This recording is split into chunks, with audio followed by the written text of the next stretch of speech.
Hello বন্ধুরা, আমি সঞ্জীব রিজের আবার আপনাদের মাঝে চলে আসলাম। SR মিডিয়ার পক্ষ থেকে আপনাদের জানাই অনেক অনেক অভিনন্দন এবং ভালোবাসা। আমি চলে এসেছি আজকে চলন বিলের ধারে নতুন একটা প্রতিবেদন করার জন্য। আজকে দেখাবো আমাদের বেঞ্জুদা কত সুন্দর একটা পিএস ক্ষেতের আবাদ করেছে, সেটা আপনাদের আজকে দেখাবো।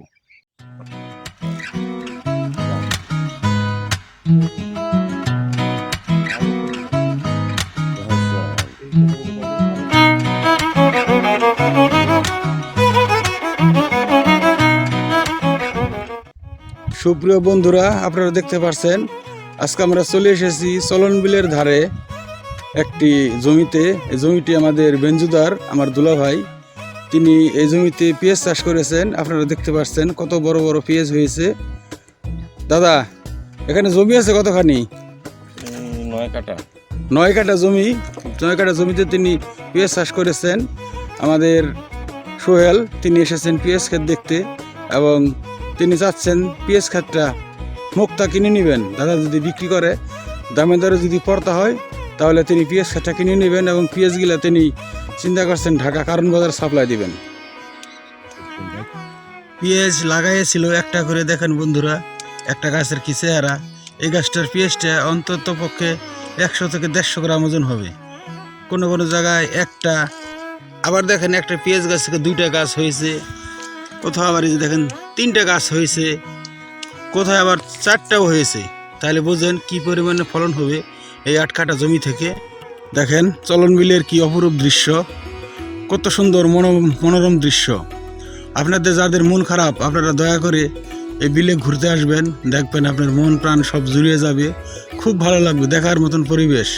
যারা কৃষি কাজের সাথে জড়িত, তাদের মন বিশেষ করে আরও বেশি আলোকিত হবে। এত সুন্দর সিন দেখার মতো।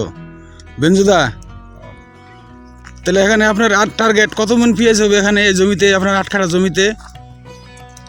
আমি সর্বমোট একটা আশাবাদী যে 4 বেড 4 10-এ 40 মন পেঁয়াজ আশা করি।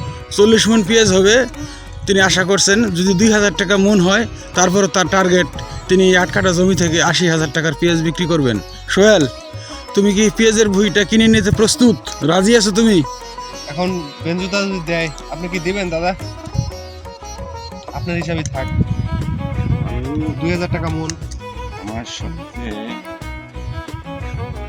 ভালো লাগছে এই ফসলটা কি পরিমাণ ফলাইতে পারি আমি। আগাগোড়া আমার নিজে হাত দিয়ে করবো। না, আপনারা তো আশা করতেছেন যে 40 মন পেঁয়াজ হবে এখানে। হ্যাঁ, তাহলে ঠিক আছে, 40 মনই থাক, আমি কিনে নিলাম 2000 টাকা মন আপনার পেঁয়াজ। ওটা এখন চেক দিয়ে দেবো আপনাকে। দাদা, হ্যাঁ। আপনি এখানে কত মন পেঁয়াজ রোপণ করছেন? এই বিছন 2 মন। 2 মন বিছনের দাম কত? আমি যে আমালে রোপণ করি ওই টাইমে 11,000 11,500 টাকা এরকম। তাহলে আপনার 2 মন পেঁয়াজের দাম হলো ধরেন 22,000 টাকা। আপনি কি পরিমাণে সার দিয়েছেন জমিতে? আমার সার গেছে প্রথম চাষের সময় 40 কেজি ডিএপি সার।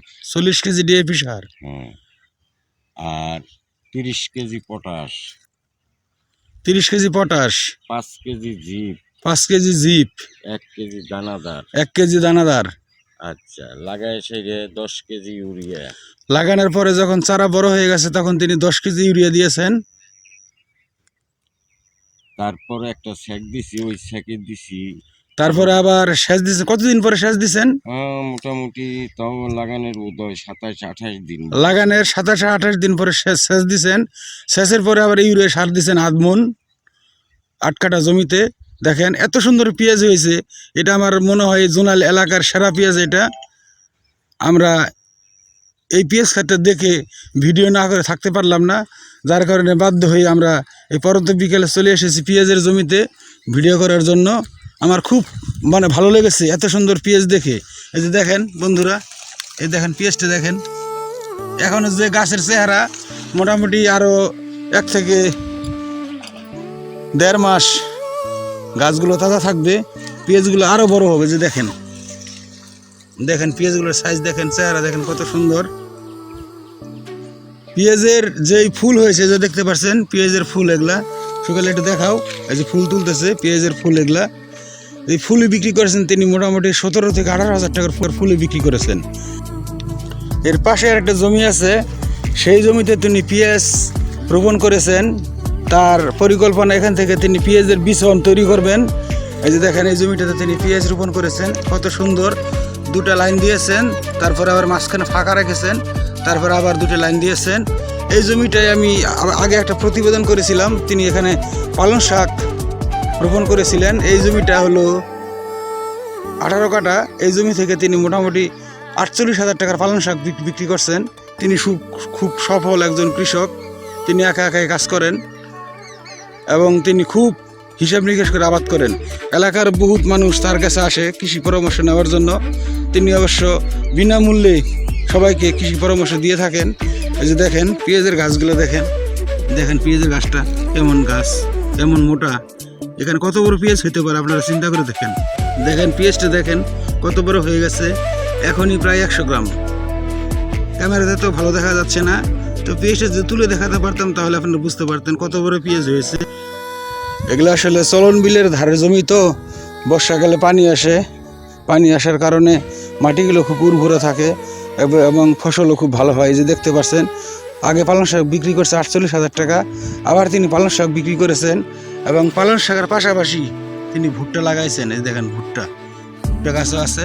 পালং শাক তুলে নেবেন, তারপর সার পানি দিয়ে ভুট্টাগুলো আবার একই খেতে ডবল আবার তিনি করেছেন। আগে বর্ষে একবার পালং শাক বিক্রি করেছেন, আবার পালং শাক তিনি রোপণ করেছেন।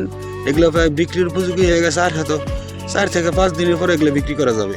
আরেকটি তথ্য জানিয়ে রাখি, এই বিলে আবাদ করে খুব আরাম, কারণ হলো এখানে কোনো হাঁস মুরগি বা গরু ছাগলের কোনো অত্যাচার নেই। এদিকে এলাকার মানুষগুলো খুব ভদ্র। আমাদের ওদিকে বিভিন্ন কিছু চুরি হয়, এখানে অবশ্যই চুরি হওয়ার ভয়টাও নেই। তারপরে তিনি মানুষ টানুষ হাবিজাবি ঠেকানোর জন্য একটা বেড়া দিয়ে রেখেছেন, কোনো মতো একটা বেড়া নামমাত্র। দেখেন কত বড় পেঁয়াজ হয়েছে এখানে, দেখেন এই দেখেন বন্ধুরা কত বড় পেঁয়াজ হয়েছে দেখেন। অবশেষে বেঞ্জুদাকে আমরা রাজি করতে পেরেছি। তিনি তার টার্গেট 40 মণ পেঁয়াজের দাম আসে 80,000 টাকা। সর্বশেষ বেঞ্জুদা রাজি হয়েছেন পেঁয়াজের ভুঁড়ে বিক্রি করার জন্য। 40 মণ পেঁয়াজ হলে দাম হবে 80,000 টাকা। তো সোহেল 40,000 টাকায় 90,000 টাকায় পেঁয়াজ ক্ষেতটা নেওয়ার জন্য রাজি আছেন এবং বেঞ্জুদাও রাজি হয়েছেন। পেঁয়াজের ক্ষেতটা যত মন পেঁয়াজই হোক, সাপটা বিক্রি করে দিয়েছেন 90,000 টাকায়।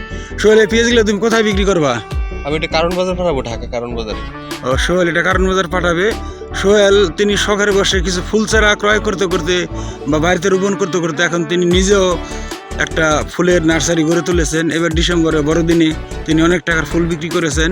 তার বাড়িতে সব ধরনের ফুলের চারা আপনারা পাবেন। যদি কারো ফুলের চারা দরকার হয় আপনারা সোহেলের সাথে যোগাযোগ করতে পারেন। এছাড়াও তিনি একজন ভালো কৃষক।